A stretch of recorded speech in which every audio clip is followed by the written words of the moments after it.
നമസ്കാരം, ന്യൂസ് കാർഡിലേക്ക് സ്വാഗതം. 2019 സജീവ രാഷ്ട്രീയത്തിൽ പ്രവേശിക്കുമ്പോൾ പ്രിയങ്ക ഗാന്ധിയുടെ വരവിൽ കോൺഗ്രസ് പ്രവർത്തകർക്ക് വലിയ പ്രതീക്ഷയുണ്ടായിരുന്നു. ഒരു രണ്ടാം ഇന്ദിരാഗാന്ധിയെ അണികൾ ആഗ്രഹിച്ചു. എന്നാൽ യോഗിയും മോദിയും രാമനും പൂണ്ടുവിളയാടിയ UP രാഷ്ട്രീയത്തിൽ ചലനമുണ്ടാക്കാൻ പ്രിയങ്കയുടെ വരവിനായില്ല. പല ജനകീയ വിഷയങ്ങളും ഉയർത്തി പയറ്റി നോക്കിയിട്ടും 2019 ലോക്സഭാ തിരഞ്ഞെടുപ്പിലും 2022 ഉത്തർപ്രദേശ് നിയമസഭാ തിരഞ്ഞെടുപ്പിലും കോൺഗ്രസ് ദയനീയമായി പതനത്തിന് പാത്രമാവുകയായിരുന്നു.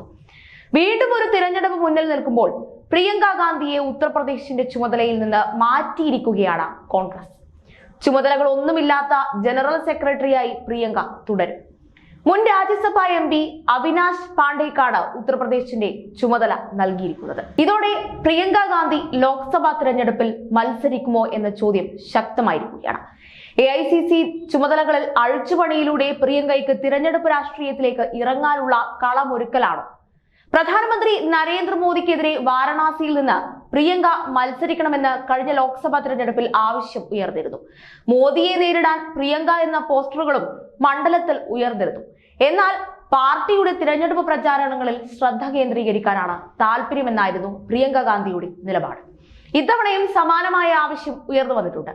ബംഗാൾ മുഖ്യമന്ത്രി മമതാ ബാനർജിയാണ് ഇത്തവണ ഈ ആവശ്യം മുന്നോട്ട് വെച്ചത്.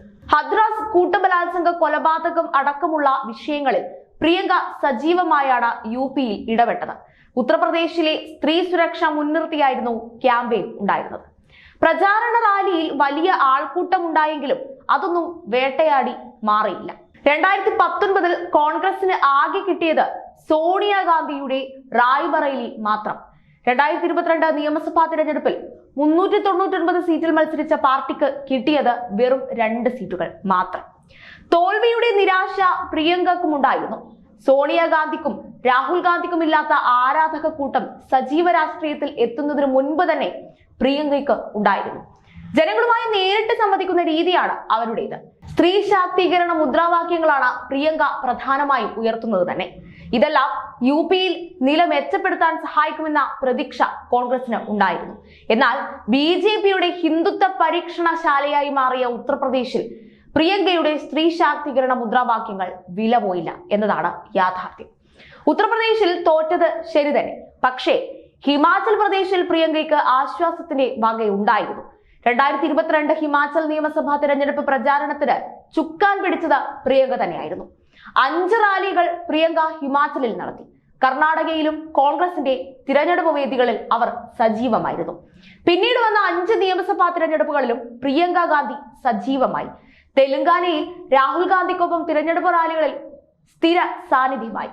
ലോക്സഭാ തിരഞ്ഞെടുപ്പിന് കളമൊരുങ്ങുമ്പോൾ രാഹുൽ ഗാന്ധിക്കും മല്ലികാർജുൻ ഖാർഗെക്കുമൊപ്പം കോൺഗ്രസ് ക്യാമ്പിന് ശക്തി പകരാൻ പ്രിയങ്കയും രംഗത്തുണ്ടാകുമെന്ന കാര്യത്തിൽ സംശയമില്ല. മത്സര രംഗത്തിറങ്ങിയാലും മോദിക്കെതിരെ പ്രിയങ്ക മത്സരിക്കാനുള്ള സാധ്യത തീരെ കുറവാണ്. അമ്മ സോണിയാഗാന്ധിയുടെ റായ്ബറേലി മണ്ഡലത്തിൽ പ്രിയങ്ക ഇറങ്ങിയേക്കുമെന്ന ചർച്ചയും ഇപ്പോൾ സജീവമാണ്.